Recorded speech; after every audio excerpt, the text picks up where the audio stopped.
Yes. In the same way that we have admitted the fact that Ms. Risa Ontiveros is one of the complainants in the letter complaint that was filed before the Office of the Ombudsman, we will also admit that the witness, Mr. Harvey K., is one of the co-complainants of Ms. Risa Ontiveros in that letter complaint, Your Honor. May we proceed, Your Honor? Proceed. Mr. Witness, please state your name and other personal circumstances for the record. Good afternoon. I'm Harvey Ke. I currently am Director for Youth Leadership and Social Entrepreneurship at Ateneo de Manila University School of Government.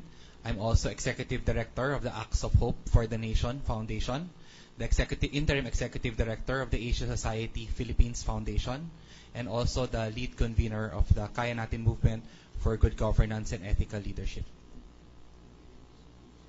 Mr. Witness, the Honorable Court issued a subpoena to you requiring you to bring documents. Do you have the documents with you?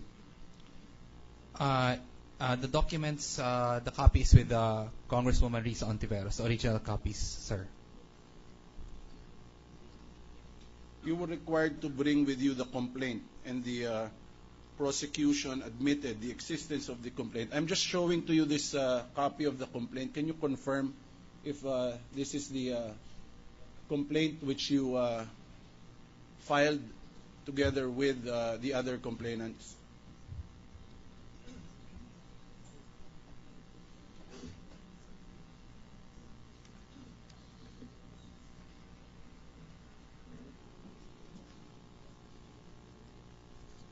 The witness going over the complaint, Your Honor. Let the record show.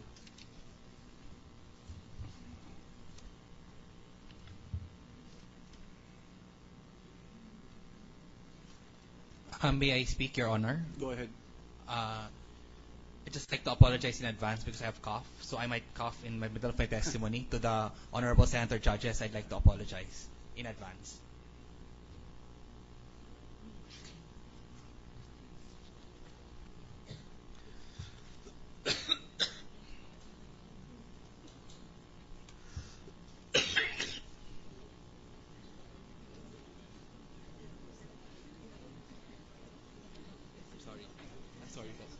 I'm sorry.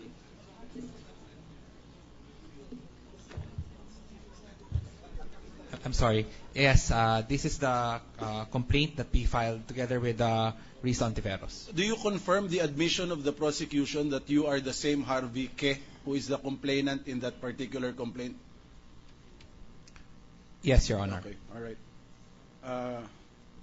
This complaint, if you will take a look at it, is against a certain Mr. Renato Coronado Corona. Is he the same person subject of the impeachment before this honorable court? Yes, Your Honor.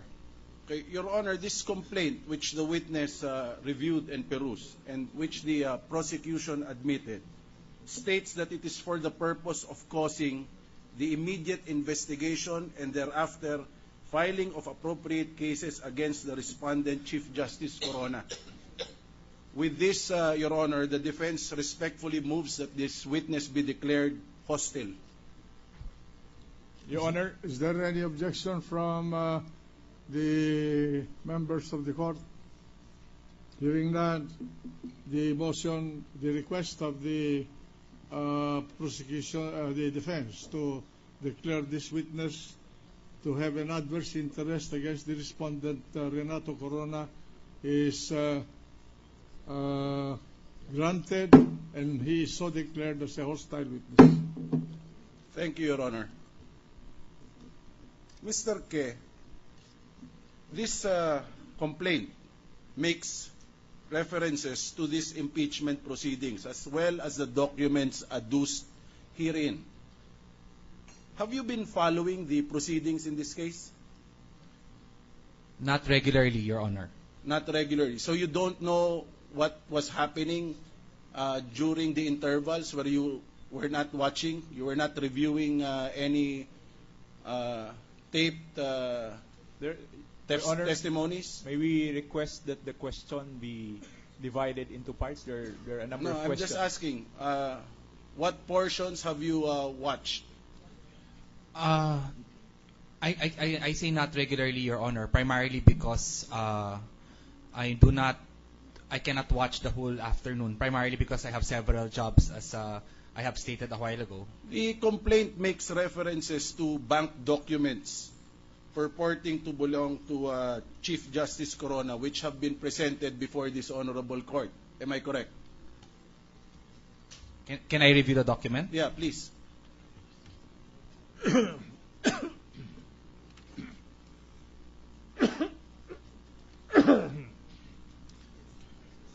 Yes, I believe so, Your Honor.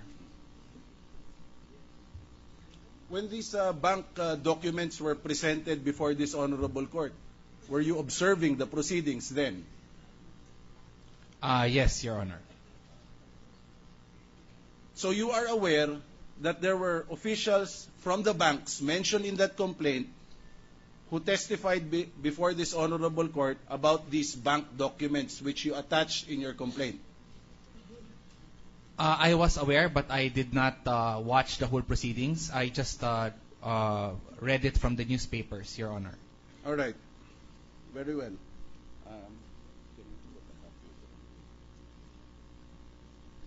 I noticed, Mr. Witness, in the complaint that you mentioned that Chief Justice Corona has apparently deposited multi-million amounts in several banks in pesos and in dollars.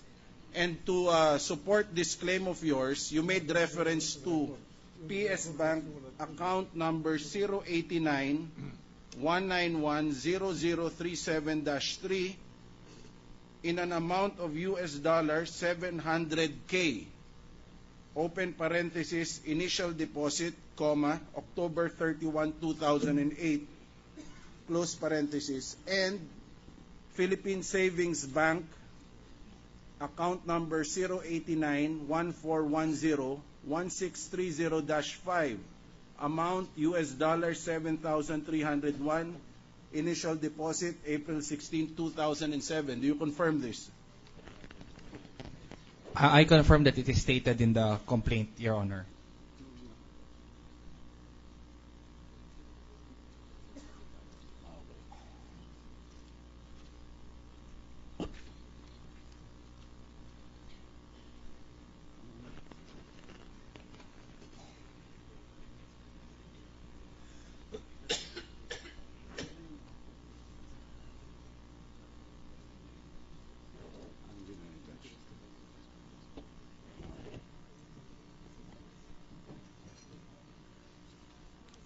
You failed, however, to mention in your complaint, Mr. Witness, that this honorable court disallowed the presentation of evidence on these accounts, is it not?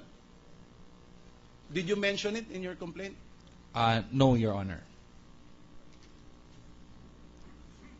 The basis of these accounts are bank reference cards that were presented here before the Senate Impeachment Court and have been declared by PS Bank President Pascual Garcia to be of dubious authenticity because it contains 42 points of discrepancies. Am I correct? Your Honor, the counsel is impeaching the witness through the testimony of another witness. No, exactly, Your Honor. I am impeaching this witness by contradictory evidence. The rules allow this. The question, the objection is not granted. Okay. Answer the question, Mr. Witness, please. Can you repeat the question? These accounts were based on reference cards of dubious authenticity as testified here by PS Bank President Pascual Garcia because it contains 42 points of discrepancies. And you did not mention that in your complaint with the Ombudsman, am I correct? Can I confirm with my lawyer first? What is there to confer to? The document is right there in front of you.